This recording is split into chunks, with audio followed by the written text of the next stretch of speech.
Scott, and this is episode 32 of What Makes This Map Great.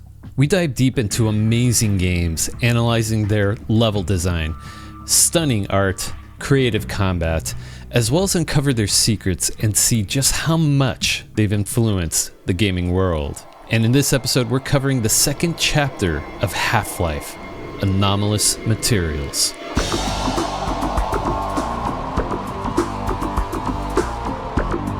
Anomalous Materials is the second chapter for Half-Life, a collection of 5 maps in total.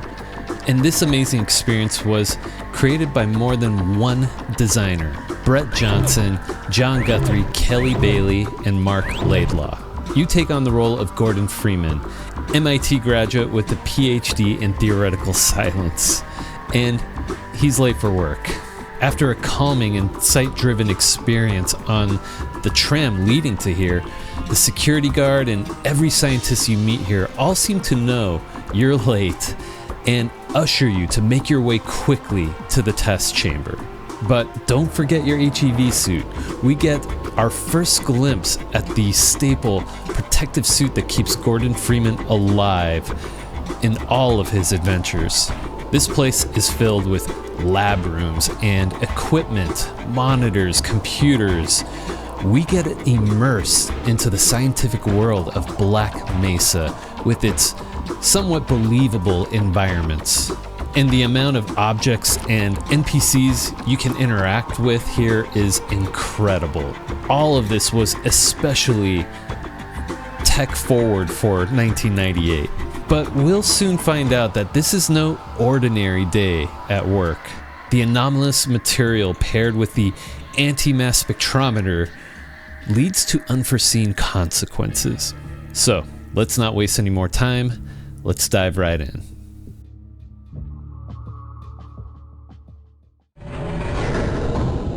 Through a set of blast doors, we enter the lobby for Anomalous Materials Lab. Fresh off the monorail train, Gordon Freeman makes it to work, and he's late. The sterile appearance of this room really sells the idea of this place being a lab. Cool metal paneling and concrete surfaces, paired with the cold white light sources, work well together. The giant map on the back wall advertises our location.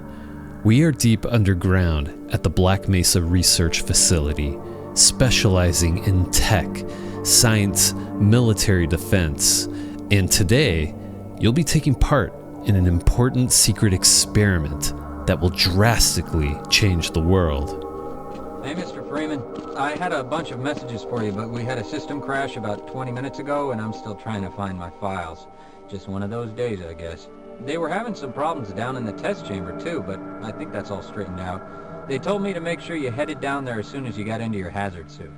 Security Officer Barney is the first ominous hint of what's to come as fellow colleagues stand by. The lobby is doing so much for the player. There's a map on the wall to help visualize the space we are in, markings on the adjacent hallway wall with location names, and then there's this wall of monitors to the left. You can hear the subtle sound of electronic components humming. Those screens look like old CRTs. They can run pretty hot. One of Half-Life's game design pillars is to reward curiosity. And here by the monitors, we have our first interactable object tucked in the corner. Some kind of messaging system. Interact with it, a laptop swooshes out, unfolds open, and emits an electrical fuzz. I'm expecting an important message. He didn't like us doing that, but seeing that level of interaction from not only a player, but also an NPC was just amazing for the time. Here's another one. See the small button under the desk? My God, what are you doing? Come on, Gordon. You trying to get me into trouble? Sorry about that, Barney. I like pushing buttons. Continuing on, looks like we are in Sector C of this lab. I wonder if I should run that test again. And yes, these scientist NPCs have routines that they run. can be dialogue or interacting with the world. We'll see some more of that later in Half-Life. Love this attention to detail. It is similar to how real-life places can identify locations. The regions of this lab are named on the wall and even color-coded. You could follow each color from here, and it'll take you to its respective location. We'll make sure to visit each spot. Proceeding through the hall, the right has some nice tiling textures, as the left wall continues that sci-fi tech paneling. Love the tube lighting above. Weren't you supposed to be in the test chamber half an hour ago? Yes, the test chamber, right. We're late. Please, leave me alone until after the experiment. Cranky fellow. Anyways, we have a split. Here's a picture-in-picture of the color-coded atlas from earlier. By the way, love how the ceiling rises up here. It helps make this hallway entrance look grand, which is the main gameplay path. But we're going to check out the research wing of this lab and follow the reddish-orange strip. Excuse me, Gordon, but I'm rather busy now. Excuse me, Gordon, but I'm rather busy now. I can't be bothered right now. You'll just have to wait until after the test. These guys look busy. To the research labs. We see some wonderful layering of tiling textures, and the ceiling is so interesting to look at with its air vents and suspended light fixtures. The first set of windows, we see a scientist speaking with a familiar face. We saw this suited gentleman on the monorail ride to here. Sounds like they're having an argument. Check out that body language.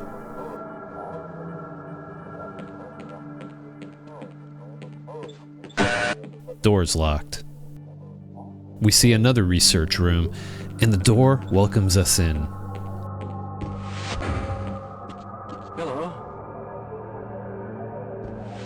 The random banter between NPCs was so good for 1998. Seeing an office setting built out to this level of detail was also impressive back then. Desks with books and laptops, an office chair, corkboard with notes, whiteboard with equations as a scientist scribbles on it. The other scientists working away just makes this world feel alive compared to more static contemporaries. This chair shows off the physics engine. You've seen my coffee cup. Aren't you a bit worried about that exponential cascade scenario we discussed? This is what I think about that exponential cascade scenario. Absolutely. My God, what are you doing? Oh, sorry about that. Let's move on. We've got one more hall from here, which leads to Sector B. I love short hallways that go hard. Soft glowing yellow floor lights illuminate the concrete walls, and above we see some wonderful layering with an alpha-graded texture and what appears to be technical hardware behind it. Even some small little wedges connecting the wall to the ceiling help create structural support. And ahead, we see another security officer standing guard at a door. Authorized personnel only. You can try, but this Barney stays put.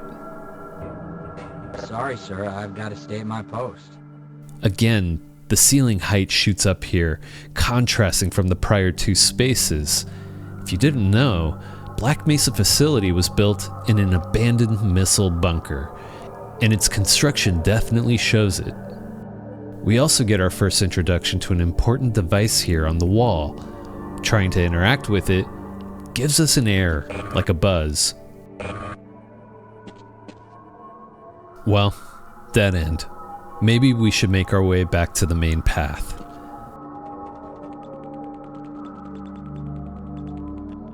Weren't you supposed to be in the test chamber half an hour ago? Oh right, the test chamber. Let's go. Through this cool lit hallway with a strategically placed loading trigger here. Ah, hello, Gordon Freeman. It's good to see you. That's the first warm welcome we've received. I like that guy. I wonder if I should run that test again. This T intersection is color-coded. Again, picture-in-picture to remind you where they lead. Also, notice the tech visual language is starting to get stronger, more complicated tech interfaces. We're due in development, but let's make one more stop towards the personal facilities here to the right.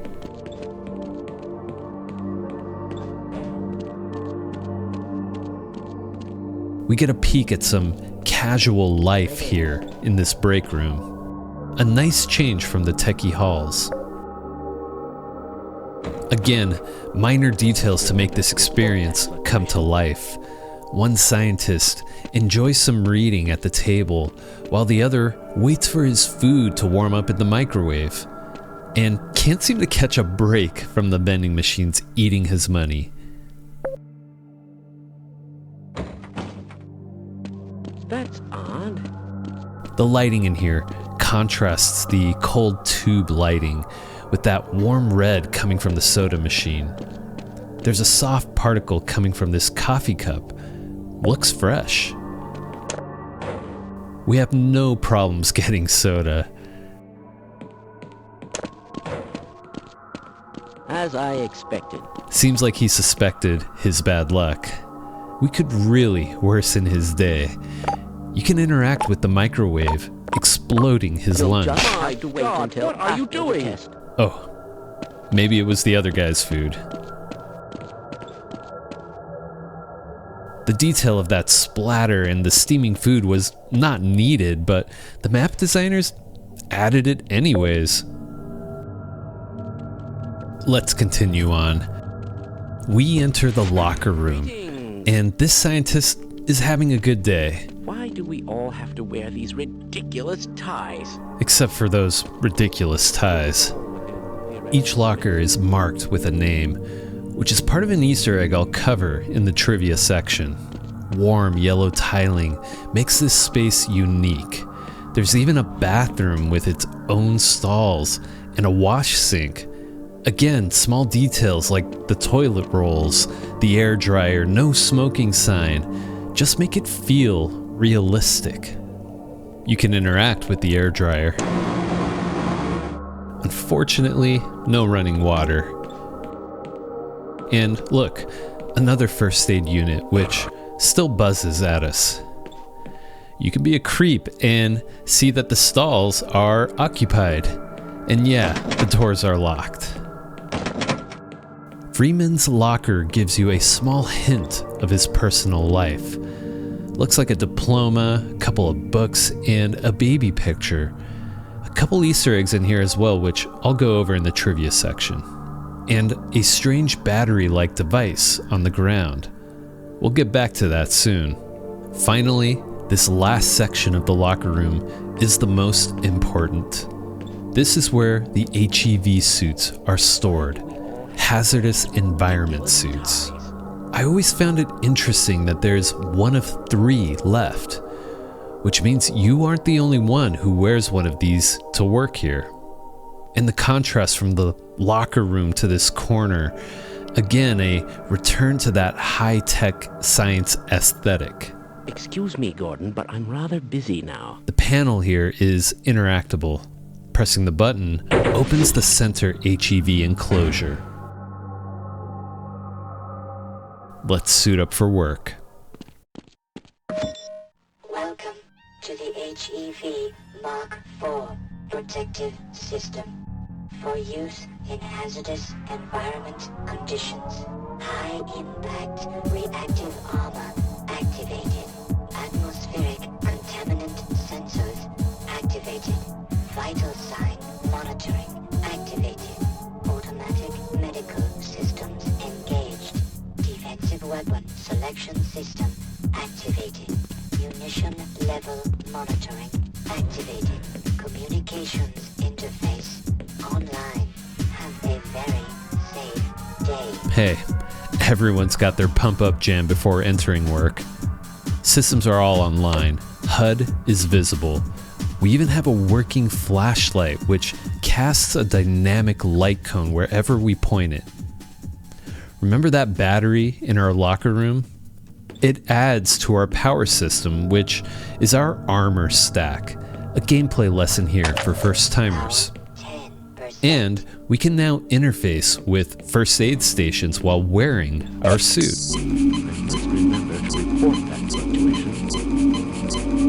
By the way, if you're enjoying the content that I'm making, consider supporting the channel by liking, subbing, doing all of the YouTube stuff. It is greatly appreciated. Let's keep going. Okay, we're now ready to get to work as we backtrack to that T intersection from earlier and follow the blue strip leading to the development wing. Leaving the personal facilities, we are reminded again of how technologically advanced this place is. Love this alpha gray texture on the floor, revealing pipes underneath. Support beams on the concrete wall help create visual interest in what would normally just be an unremarkable wall. Continuing on, this guard gives us access. Go right on through, sir. Looks like you're in the barrel today. You're in the barrel today. Sounds like a cozy job site. Also, seeing NPCs open doors for you is a gameplay lesson. One we'll experience more later in the game. This short doorway hall acts as another loading zone. This took a short amount of time on PC hardware back in '98, spinning hard drives and all. Today, it's a fraction of a second on an NVMe drive. Dr. Freeman to Anomalous Materials. Lab immediately. Wow. The overhead comms are even calling us to get to the test labs immediately. Going left or right doesn't matter. Each path leads the same way. I'd like to point out the signage here though. Not only do they give a better idea of the kind of workplace this facility is, as well as some locations we may visit later, but they have a cool animation for how they shift between pictures. Moving on, this cylindrical hall leads to an elevator. The way this entryway is framed gives it importance. Its tech paneling contrasting against the grunging cement walls around. The blue lighting is also a nice, inviting color. Oh yeah, press the button. This isn't like Quake.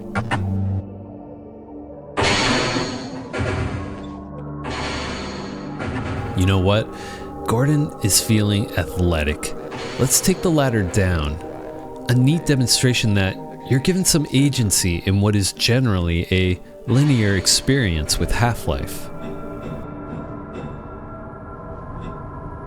It's quite a tall shaft as well.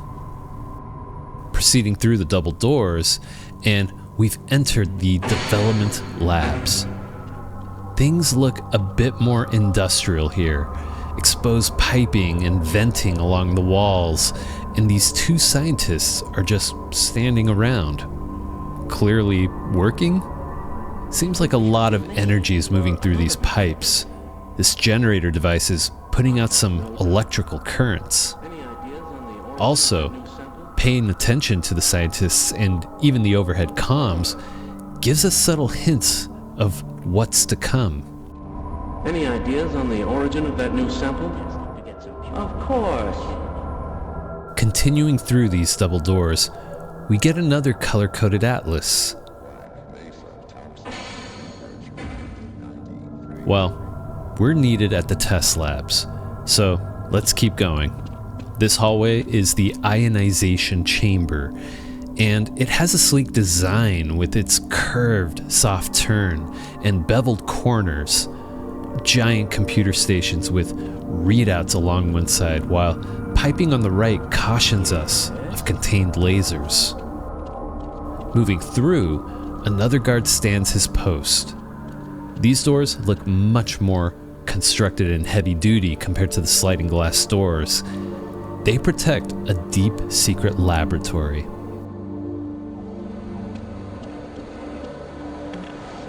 Hey, catch me later, I'll buy you a beer. Hell yeah, Barney. That's a great idea. This appears to be some sort of cooling room. Large pipes run overhead, and to the right are 2 water reservoirs. Closer inspection, there's a neat material shader effect simulating steam on the glass. Another nice distraction, but let's stay on track and get to work. We're already late.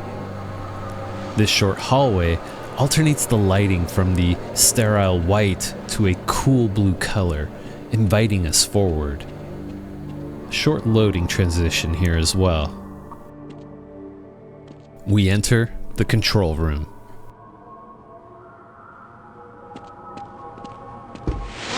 Hello, Gordon Freeman. It's good to see you. Here you are.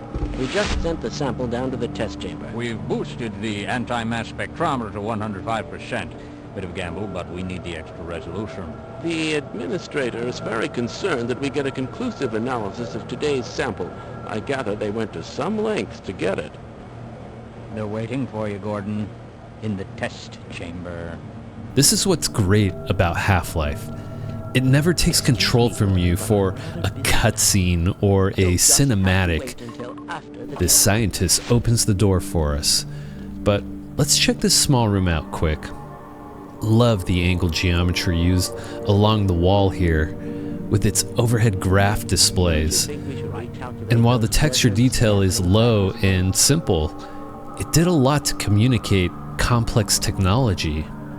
Tiling textures helped save memory and allowed you to maximize detail in such a small resolution.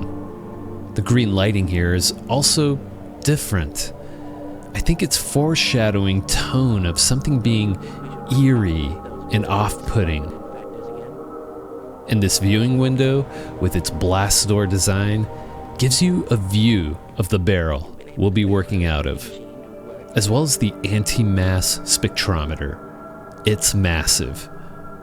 Moving on, we enter the plasma cells room, and it looks amazing. It's good to see you. It's about to go critical. Another ominous warning. Our equipment is being ran harder than usual. This room really goes hard to show what kind of science technologies we're working on down here.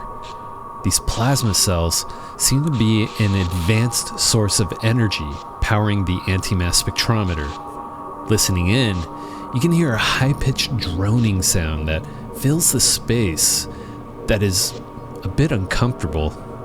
This is also a showcase of the wonderful particle system the Gold Source engine was capable of creating.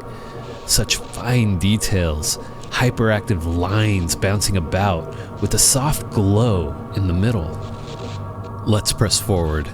Another elevator. We call it, board on, activate it, as this elevator uniquely spins down to the lower floor, the test lab. Similar to the ionization hall, we see scientists at work interfacing with these supercomputers. They all have large pipes connecting them. I can't imagine the amount of cooling and wiring going through them. It even uses a similar soft turn at the end of it. Notice the larger red strip of paint to signify this is the test lab? Yeah, red usually means danger. We've taken our sweet time. Maybe we should finally show up for work.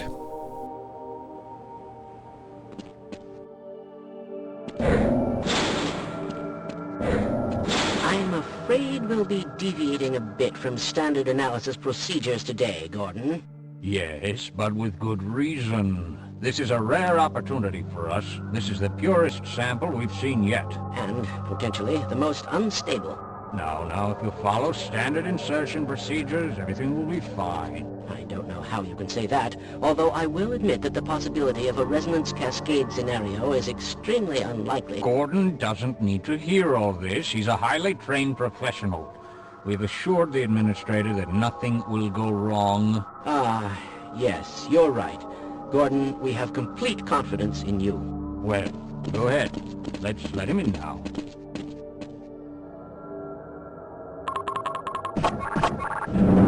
And as usual, We have nothing to say, especially about this break in standard procedure. We enter the barrel and witness the grandness of the antimass spectrometer.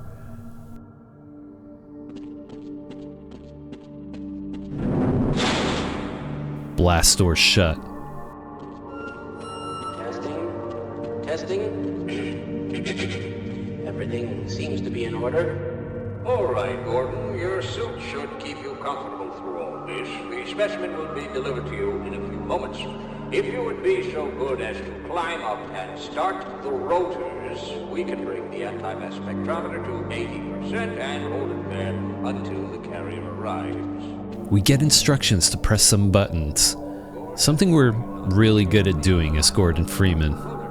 This space must have been a rocket silo at one point. Orange metallic panels with wear and tear probably contained several rocket blasts, now protecting this facility from the high energy output of this device. Climb up and start the rotors. We make our way, again instructed to climb up and start the rotors. A computer interface awaits us, data and a 3D model displayed on the screen. Let's press the red button. The antimass spectrometer comes to life. This sequence of events is great. Seeing the device power on and the scientists cueing the stages of power. This is all done by a map designer, by the way. Lots of work and timing to get this to work well in sequence. 2, 1. I'm seeing predictable phase arrays. Stage 2 emitters activating now. Gordon, we cannot predict how long the system can operate at this level, nor how long the reading will take. Please work as quickly as you can.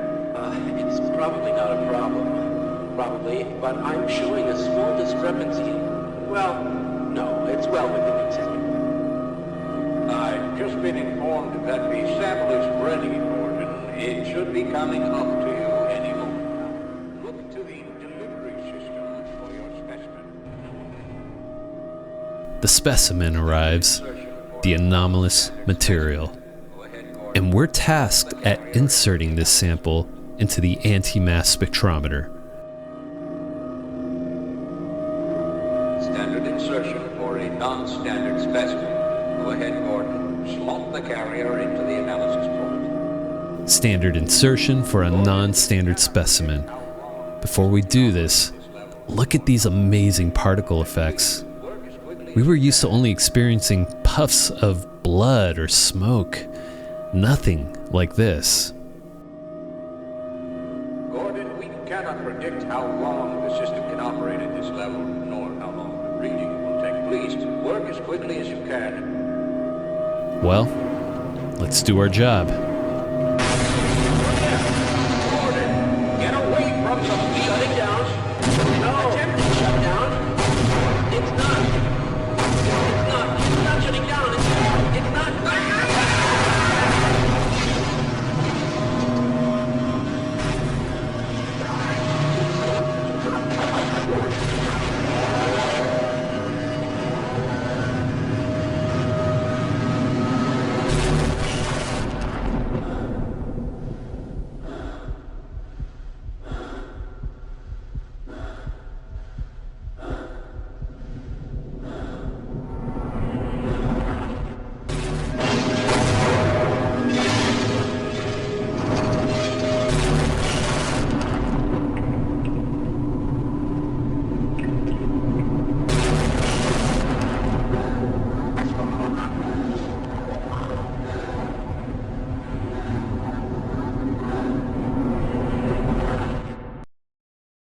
Unforeseen consequences, my ass. Standard insertion for a non-standard specimen. The administrator really screwed us over today. What an amazing sequence of events that played out, by the way. Blinking in and out of dimensions. But this is where Gordon's legend begins.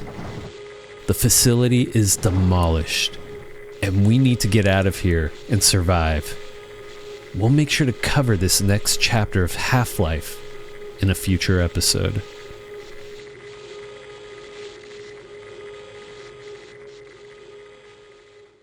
So here's the part where we go over some quick trivia regarding our featured map. Apparently, the map was supposed to begin after the incident had already occurred. Mark Laidlaw thought that seeing the destruction didn't make sense, or didn't really make the reason clear as to why it happened. So he suggested to create a cleaned up version of the labs. Brett Johnson liked the idea, so he built the pre-disaster version overnight. What a crazy time frame to do all of that work. In the documentary Half-Life 2 Raising the Bar, it states that the disaster sequence was built by John Guthrie and Kelly Bailey over one weekend, working 48 hours straight. Returning to the office and showing it off in a sort of zombie-like state, John and Kelly were glad that the rest of the team loved the sequence after playing through it. Remember the locker room with all those names? Those are the names of the developers. On that note, Gordon's locker contains a couple Easter eggs as well. 2 books are written by Mark Laidlaw, The Orchid Eater and The 37th Mandala. I haven't read them. Have you guys read them? Let me know down in the comments. And the baby picture is the daughter of Harry Teasley. It was originally placed on a broken desk of a ruined office in another map, with a pinup poster originally placed in Gordon's locker. Gordon's a classy guy. But John Guthrie did a pass on the level and modified the locker room, as well as placing the baby's photo in there instead. If I miss any interesting trivia that you'd like to share with the community, please make sure to leave it down in the comments section below. So, what makes Anomalous Materials, the second chapter of Half-Life, a great set of maps? The designers quickly immerse the player into the world, the scientific world of Black Mesa, by creating believable environments. The art direction uses contrasting elements, the cold, sterile appearance of the lobby with its cool metal paneling and concrete surfaces. I thought it was so clever to throw in the casual elements found in the personal facilities, creating a contrasting space with warmer tones, until you step out of there with your HEV suit and re-enter this world of Black Mesa. Visual storytelling is used throughout. The maps in the lobby, the color-coded regions and detailed signage not only help visualize this deep underground facility, but makes it feel like a lived and worked-in space. On the topic of storytelling, the narrative experience is entirely done without breaking the player's control for a cutscene, trusting the player to experience the narrative moments in real time. Now let's talk about the tech. There is a wonderful amount of interactivity and effects thanks to the Gold Source engine. For 1998, the level of interactivity was amazing. Additionally, seeing the NPCs react to your actions in the world was next level tech. It's almost like a reward for players' curiosity to interact with objects and see what the results would lead to. Who doesn't forget the first time they blew up the food in the microwave and hearing the scientists freak out and complain as a result? The artificial intelligence also makes the environment feel alive. Seeing the scientists and security officers all working or performing routines really helped with immersion. They even interact with the environment themselves, opening doors, using security interfaces, or trying to get a soda from a vending machine. And the rendering tech creates some beautiful spaces. The colored lighting fills the spaces and creates some beautiful blends of color. Geometry is simple by today's standards, but detail is added where it counts. And those particle systems are just amazing. It's crazy to think that this engine is based on the Quake engine. The team at Valve heavily modified it for their needs. Brett Johnson, John Guthrie, Kelly Bailey, and Mark Laidlaw worked together to create an amazing experience. The combination of effective design and technical skill made what is essentially a linear experience feel agency-driven. This chapter of maps will always be remembered for its transformative event, and also serves as a reminder to never push anomalous materials into an antimass spectrometer. What are your thoughts on Half-Life's anomalous materials? Which interaction was your favorite? And how did you feel being responsible for the dimensional rift created between Zen and Earth?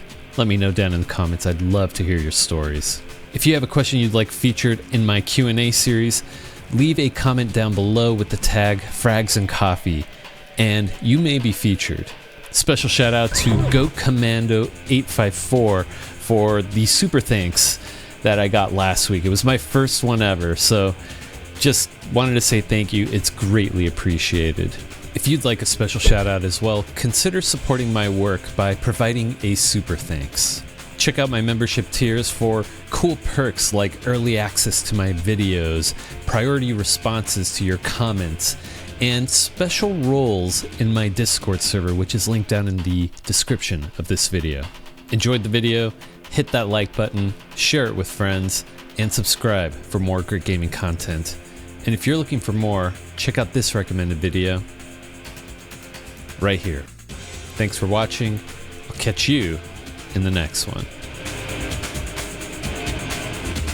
My God, what are you doing? Come on, Gordon. Are you trying to get me into trouble?